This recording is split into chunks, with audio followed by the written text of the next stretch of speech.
Donc on est en déformation de la marionnette.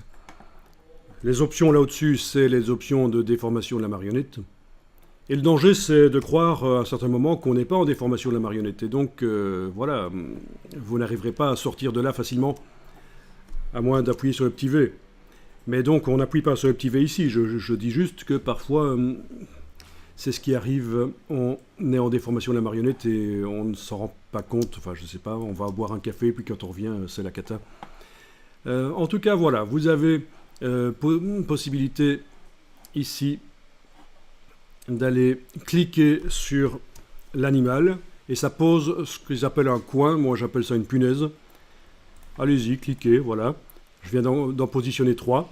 Vous voyez que quand on revient sur une de ces punaises et qu'on clique sur elle, elle est sélectionnée, les autres ne le sont pas. D'accord? Voilà. Alors quand vous bougez les punaises, ben oui, vous voyez que ça commence déjà à bouger les choses.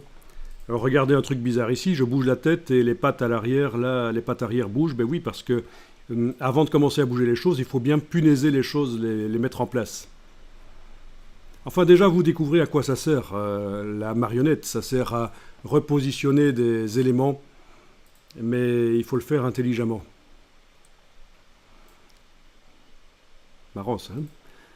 Donc ça veut dire que si vous faites des photos en studio et que la personne que vous avez photographiée, par exemple, n'a pas le bras ou les jambes exactement dans la position que vous voudriez, ou que c'est pas assez gracieux, il n'y a pas assez de style, vous pouvez comme ça punaiser et bouger un peu les choses. Bien. Alors,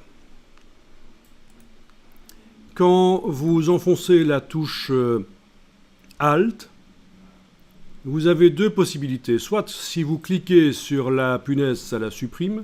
Soit si vous êtes en dehors de la punaise avec la touche Alt enfoncée, vous pouvez, et là je vais bouger un peu, avec la barre d'espacement, voilà, vous pouvez tourner autour de la punaise. Donc la touche Alt a deux fonctionnalités. Là je clique sur la punaise avec la touche Alt, elle est partie. Voilà, celle-là aussi, il n'y a pas besoin de la sélectionner au préalable. Voilà, plus aucune punaise.